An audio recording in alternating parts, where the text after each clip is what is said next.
भारत में आधार कार्ड और पासपोर्ट बनवाने की तैयारी में थी सीमा। लाई डिटेक्टर टेस्ट में खुला राज, यूपी एटीएस के हाथ पांव फूले। इधर सीमा को एटीएस ने उठाया, उधर बागेश्वर धाम में पहुंच गई अर्जी। धीरेन्द्र शास्त्री ने खोल दी पर्ची, भविष्यवाणी सुनकर सचिन का परिवार भी रह गया दंग। फ्रांस से लौटते ही पीएम मोदी के पास पहुंची सीमा हैदर की कहानी। मोदी ने कान पर लगाया फोन, सबसे खास जेम्स बॉन्ड को सौंप दी जांच की सारी जिम्मेदारी। बागेश्वर वाले बाबा ने सीमा पर क्या बोला, जिससे पूरे रबुपुरा में खलबली मच गई। 10 दिन में करीब 5 लाख रुपए कमाए। भारत में सीमा की बातचीत किसी दलाल से हो रही थी, जो जल्द ही उसका आधार कार्ड, वोटर कार्ड और पासपोर्ट बनवाने वाला था।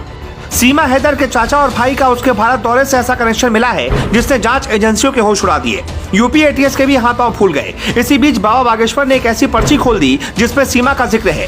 वहीं दूसरी तरफ यूपी एटीएस सीमा हैदर से पूछताछ करने में लगी है। पूछताछ के दौरान सीमा ने ऐसे ऐसे राज उगल दिए जिन्हें जानकर खुद एटीएस की नींद उड़ गई।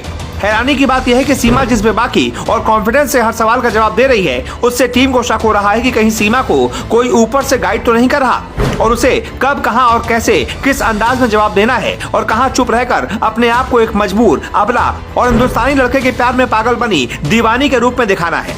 बताया तो यह भी जा रहा है कि सचिन से पहले कई हिंदुस्तानी लड़कों के साथ सीमा बात करती थी। बीते सोमवार को भी यूपी एटीएस की टीम ने सीमा और सचिन से लगभग 8 घंटे पूछताछ की थी।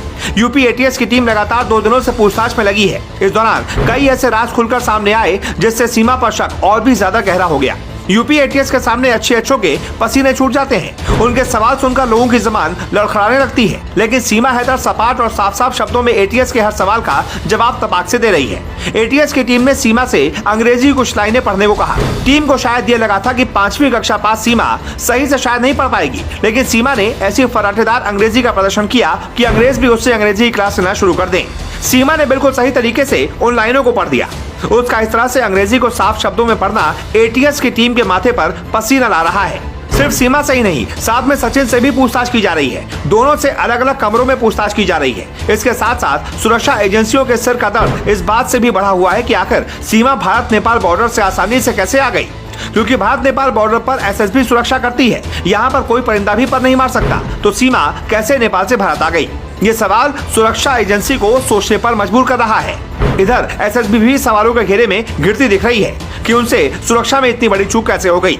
अब सवाल ये कि क्या सीमा का सचिन के लिए उसका प्यार महज एक दिखावा है? क्या सीमा इमोशनल कार्ड खेलकर सहानुभूति लेना चाहती है और भारत में बसना चाहती है? सुरक्षा और जांच एजेंसियां इन तमाम सवालों के जवाब ढूंढने में लगी हुई हैं।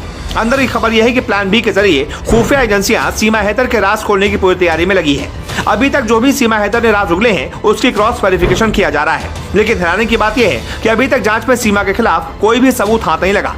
भारत आने से पहले सीमा नेपाल में सचिन से मिली थी। उसके बाद वो सचिन के साथ एक होटल में रुकी थी। उस होटल के मालिक से भी एजेंसी जानकारी ले रही है। सीमा हैदर नेपाल के जिस ट्रैवल एजेंसी की सहायता से भारत आई है उसके बारे में भी जांच एजेंसी पता लगा रही है। अगर सीमा सच में कोई पाकिस्तानी एजेंट है तो उसे ट्रेनिंग भी दी गई होगी। अगर ऐसा होता है तो उससे सच उगलवाना बहुत मुश्किल होगा। इसलिए जांच एजेंसियों ने सीमा को लेकर प्लान भी तैयार कर लिया है। लेकिन इस पूरे मामले पर आपका क्या कहना है? क्या वाकई सीमा हैदर कोई सीक्रेट एजेंट है या सचिन के प्यार में पागल होकर भारत आई है? हमें कमेंट बॉक्स में अपनी राय जरूर बताएं।